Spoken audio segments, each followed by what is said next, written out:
Hey, basketball fans, thank you very much for stopping by. We are exactly 1 week away from the NBA preseason. We are also less than a month before the actual season starts. So, all of us are very excited, I'm sure, all the basketball fans, NBA fans out there. We had a great summer with the FIBA World Cup that was held in Asia, across Japan, Indonesia, and Philippines. I was lucky enough to attend the semifinals and the two finals, third place and real final in Manila. It was an amazing experience, amazing end of tournament with USA, Canada for the third place, and of course Germany becoming world champion against our friends from Serbia. So for this video today, I wanted to do a quick preview about the season, but about, especially the teams that I personally look forward to watch. And before we get there, there's a few news in this 2023-2024 season.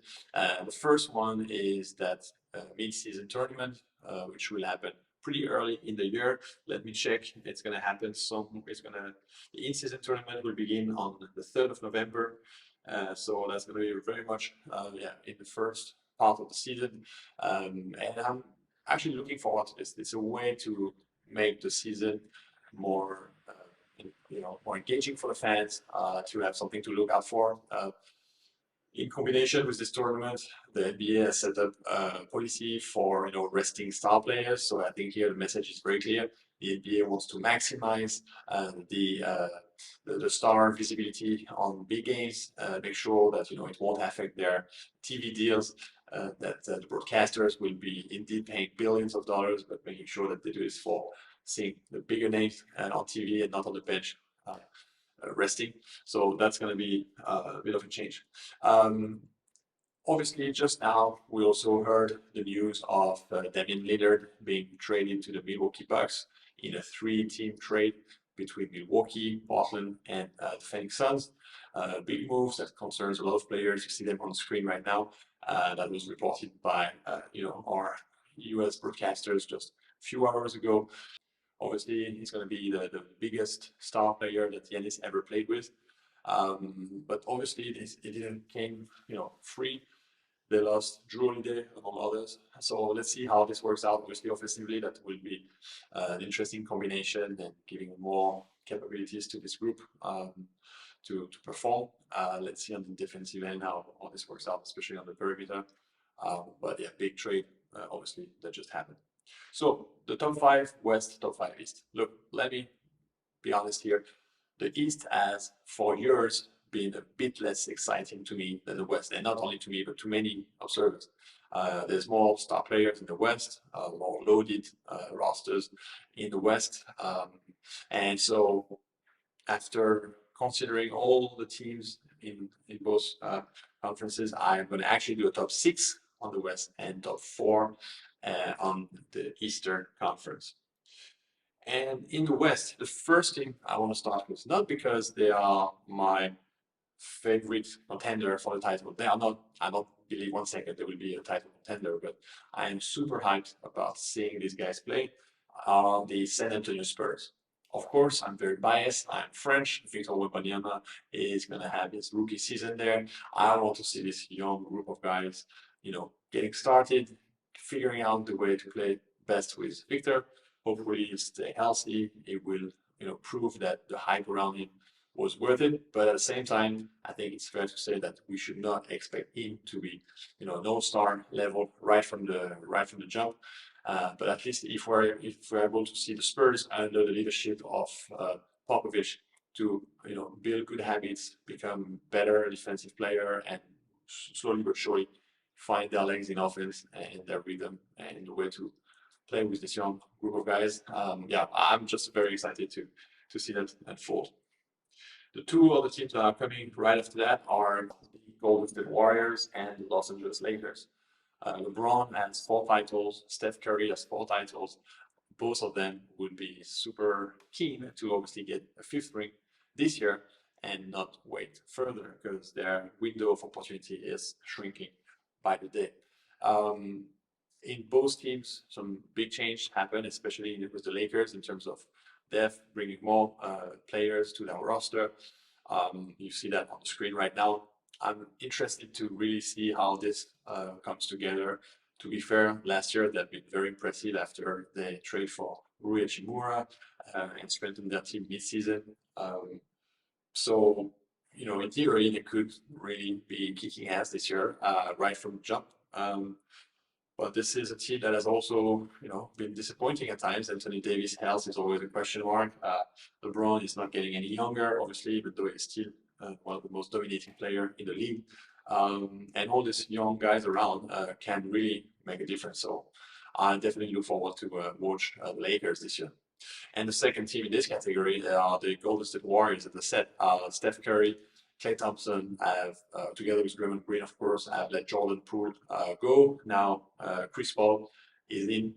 At first, not super obvious to understand the chemistry here because obviously Steph is a center of the offense of the group, while Chris Paul is a more traditional point guard. So how these two were meant to coexist is a question mark. We understand that Steve Kerr recently in the press conference, mentioned that he's not sure yet about what will be starting five, that he believes he has a starting six, which is a good problem to have.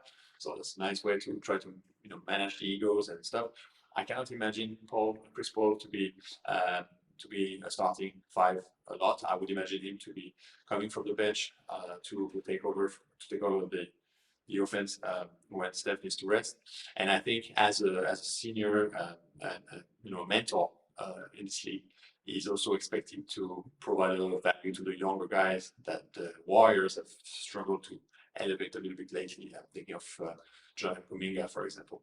So again, no big certainty from my side. This could be a great year, and honestly, I would love to see Chris Paul being able to get his first ring this year with the Golden State Warriors. I mean, looking at the career that he had, I think he deserved it. He would deserve it. But it could also turn out into Melo, Carmelo Anthony with the Lakers a few years ago and didn't go anywhere. So I'm not sure how this will pan out, but I definitely look forward to observe this and see how Steve Kerr manages. Steve Kerr, who is obviously a fantastic coach, multiple champion, of course, but who has also disappointed me a little bit this summer as the coach of USA Basketball. Obviously, it's a different story, different game here, but yeah, I guess what I'm trying to get at is that I look forward to Steve Kerr. Being Steve Kerr, we know someone who can create a lot of adjustments, who's really smart in the way he manages rosters, his playing time, his combinations of players. So looking forward to that. Other teams in the West, of course, the Nuggets, the Denver Nuggets, they have been the NBA champion last year. They are the reigning champion. They did lose a bit of depth this year, for sure.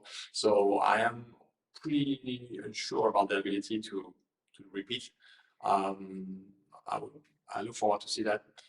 They might get more talents throughout the year, but for now, this is adding losing Chris Brown, for example, and Jeff Green was to me a pretty big, serious loss for them. At least looking at how instrumental these guys were in the postseason last year. But obviously, reigning champion with Jokic, who is obviously a rock star here. So looking forward to see how these guys pan out. Two other teams in the West, because I mentioned I give you a top six. We talked about the Spurs, we talked about the Lakers, the Warriors, the Nuggets, two other teams. The Phoenix Suns, of course, Beasley, Booker, Durant together. We know that Ayton is leaving, going to Portland in the Damian Lillard trade. Jokic joining the Arizona, as well as others. Let's see how this works out for this group. Obviously, there's strong championship contention aspirations for this team in Phoenix. I really look forward to see how the chemistry works in offense and on defense. But on the offense, I mean, there's a lot of talent for only one ball to share. So let's see how this works out and what's the hierarchy here. And the last team I'm interested to follow next year are the Minnesota Timberwolves. Not that I see them as contender, but they had a very disappointing year last year with the injury of Karl Anthony Towns, with the trade of Rudy Gobert that didn't meet expectations, and with uncertainties with this model of playing with two bigs and so on and so forth. In the meantime, looking at it on the flip side, Anthony Edwards was an all-star last year. He did a heck of a season. He also did a heck of a summer with USA Basketball.